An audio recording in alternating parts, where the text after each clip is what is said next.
En el ítem 10 hay diferentes respuestas. Unos dicen beso y otros dicen casa.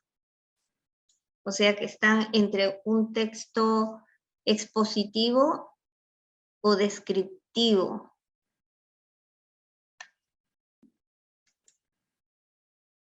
A ver, en la superestructura, ¿qué clases de texto tenemos en la superestructura?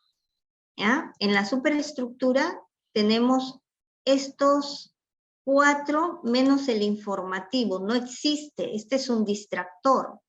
Texto informativo no existe.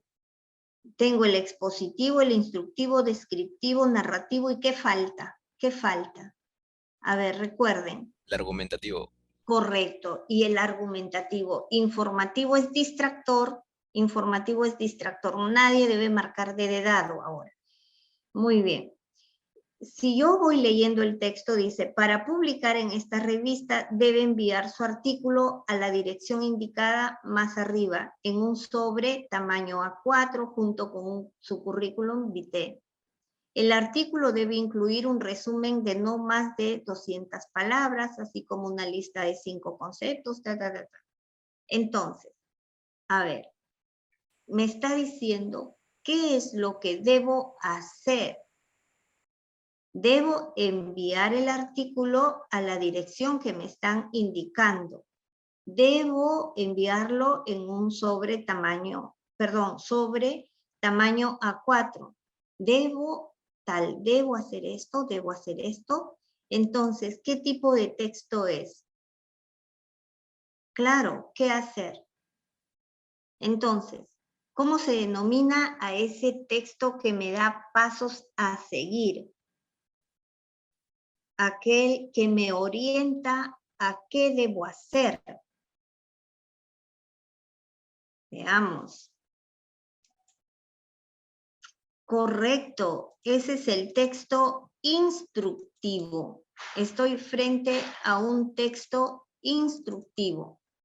No olviden, es un texto instructivo porque me dice qué debo realizar, cómo debo hacer el envío, cómo debo redactar el artículo. Entonces, este texto instructivo me está dando, ojo, es aquel texto que orienta al lector a cómo proceder. ¿Ya? No debemos olvidarnos, solo que estamos muy acostumbrados a que de repente me orienten en una receta, ¿no? Entonces, no, pues en el texto instructivo yo debo entender que no solamente está la receta, está incluso la prescripción médica. ¿A qué hora debo tomar el medicamento? ¿Cuánto de medicamento? Las prescripciones médicas también son textos instructivos. Los reglamentos están considerados como textos instructivos. Ya, eso es lo que vamos a ver. La diferencia entre un texto argumentativo y un texto expositivo. Lo vamos a ver ya leyendo el texto. ¿Ah? Lo vamos a ver ya leyendo el texto. Uy, me parece que acá se nos ha pasado algunas respuestas, ¿no? Ya no importa, ya qué vamos a hacer, es demasiado tarde, creo. Aunque ustedes lo tienen sin respuesta. Muy bien. La diferencia entre un texto expositivo y un texto argumentativo, vamos a ver, ¿ya? El texto expositivo, atentos, porque entre estos pueden estar ustedes. Su función, ojo, tienes que ver por la función comunicativa, ojo, es informar objetivamente. No da lugar a la opinión. ¿Ya? Entonces, toma en cuenta que este texto expositivo te va a informar objetivamente. Entonces, cuando te informa objetivamente, te puede estar informando, atento, te puede estar informando ideas, te puede estar informando hechos. Cuando te informa hechos objetivamente es cuando estás frente, toma nota, a la noticia, al texto histórico y a la biografía, ¿ya? Noticia, texto histórico, biografía. Ahí estás con el texto expositivo.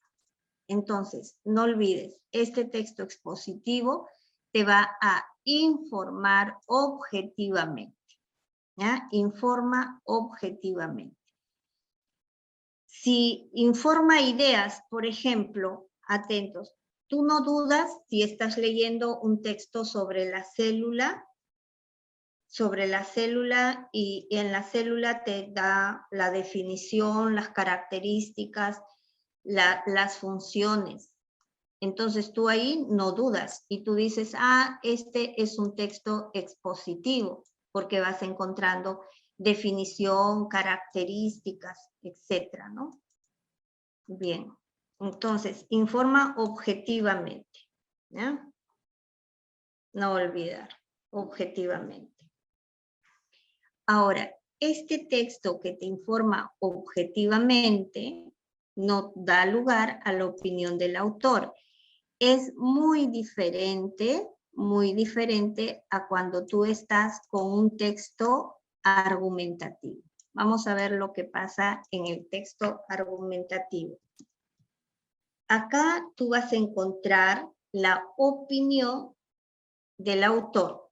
Ojo, sí o sí, acá hay opinión del autor. A veces te dicen que el texto persuada, convenza. No, tú buscas si ahí está la opinión del autor. Tú trata de identificar si allí el autor está defendiendo, está atacando, está de repente, miren, esta opinión la vas a encontrar de la siguiente manera. Si el autor defiende, si el autor ataca, si el autor recomienda, o de repente no te recomienda ni nada lo que está haciendo, simplemente reflexiona. Entonces, allí estás frente a un texto argumentativo.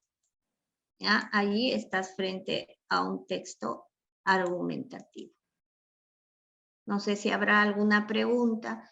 No deberíamos equivocarnos al encontrar un texto argumentativo, porque, ojo, porque ahí el autor está presentando su punto de vista. Entonces tú lo vas a reconocer así, ¿ya? Su punto de vista.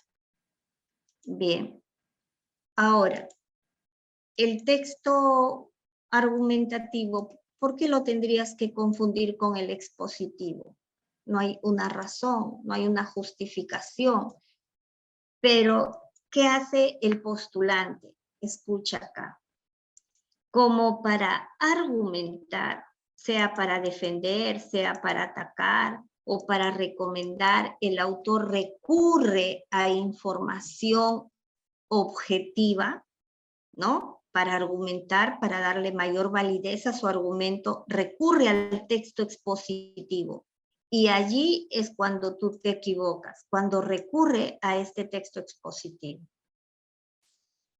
Entonces, tú ves si esa exposición forma parte del argumento del autor. A veces el autor recurre, ojo, recurre a la narración como argumento y tú piensas que es narrativo. No, puede ser que lo esté usando. Te puede estar contando una historia y es narrativo, pero al final reflexionó sobre la historia, dejó de ser narrativo y se convirtió en argumentativo. Ten cuidado. Bien. El término subrayado. Vamos a ver al término subrayado. ¿Cuál era el término subrayado? Su. Debe enviar su artículo. Ya. Es una anáfora. Es una cohesión exofórica. Es una anáfora relativa. Es una cohesión endofórica. O es tanto anáfora personal como cohesión exofórica.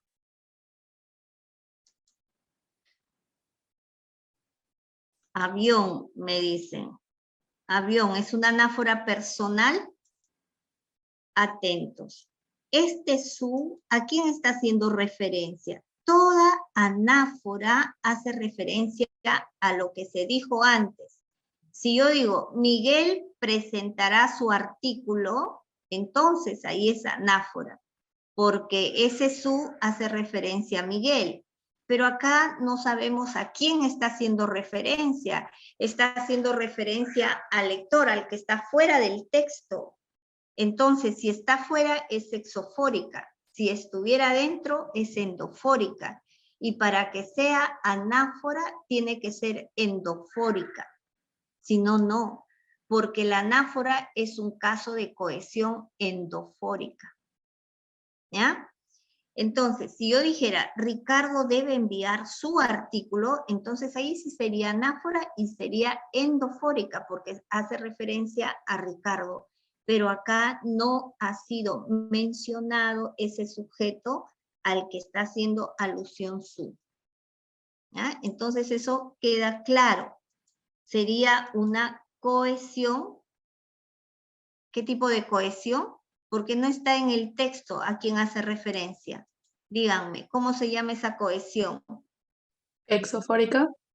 Correcto, es una cohesión exofórica, porque hace referencia a alguien que no ha sido todavía mencionado en el texto. ¿Ya? No olvides. Si es anáfora, viene respuesta junta. No es léxica, es gramatical, es una cohesión gramatical. Entonces, ojo, la anáfora es cohesión gramatical. Y dentro, en la cohesión gramatical, tenemos la anáfora, la catáfora, la elipsis, los conectores, la sustitución léxica. ¿Ya? Bien, entonces, respuesta B de bueno.